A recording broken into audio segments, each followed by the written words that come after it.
What are offer curve? Offer curve in international trade shows the relation between export and import of a country at different price ratios. ये काफ़ी complex सी definition लगती है और हमें समझने में थोड़ी दिक्कत होती है कि ऑफर कर्व एग्जैक्टली क्या है. So now we will understand what are offer curve and how they are being derived, what and how they show the relation between import and export. So suppose at x-axis we have taken the commodity x in which a home country is specializing. मतलब कि इसके पास इस x को produce करने में comparative advantage है और हमने y एक्सिस पर लिया है वो कमोडिटी जो ये काइंड ऑफ प्रोड्यूस ही करती है. So it is first the production possibility frontier. Yes. And initially what happens that कि जो प्राइस ऑफ एक्स है वो कम है. प्राइस ऑफ एक्स कम है और प्राइस ऑफ वाई ज़्यादा है. So we have this iso value line as P X upon P Y. Okay. So हमें पता है कि जब प्राइस ऑफ एक्स ज़्यादा होती है तो ये जो आइसो वैल्यू लाइन है वो स्टीप होगी, लेकिन अभी प्राइस कम है. Okay. So country is producing here at this point. Okay. This is E1, let's say.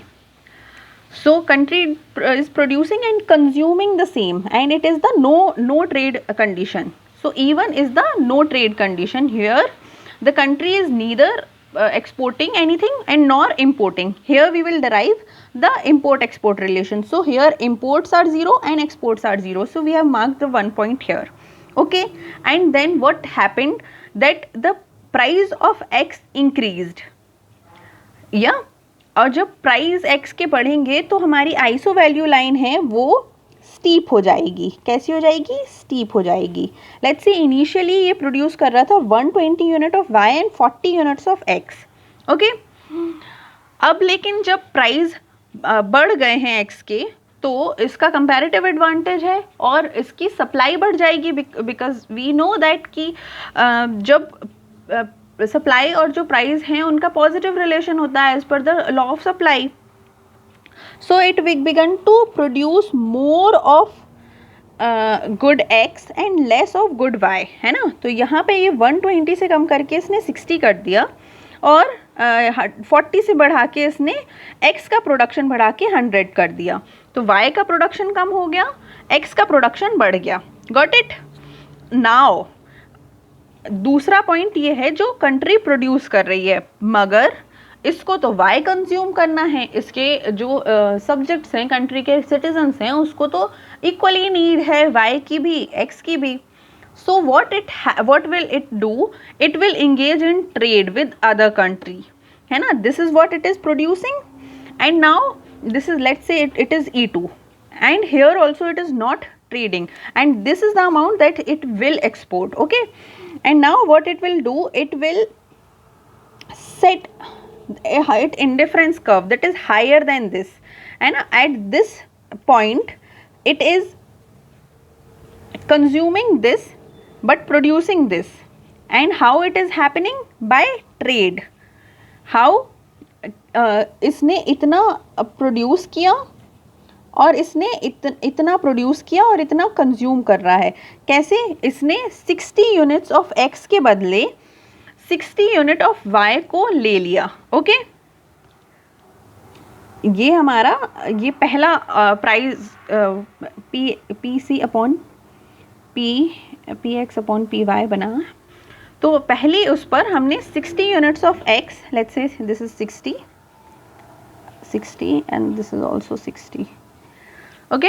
तो 60 यूनिट्स ऑफ एक्स के लिए 60 यूनिट ऑफ वाई को इसने दूसरी कंट्री से ट्रेड किया and it is now consuming this amount. Okay.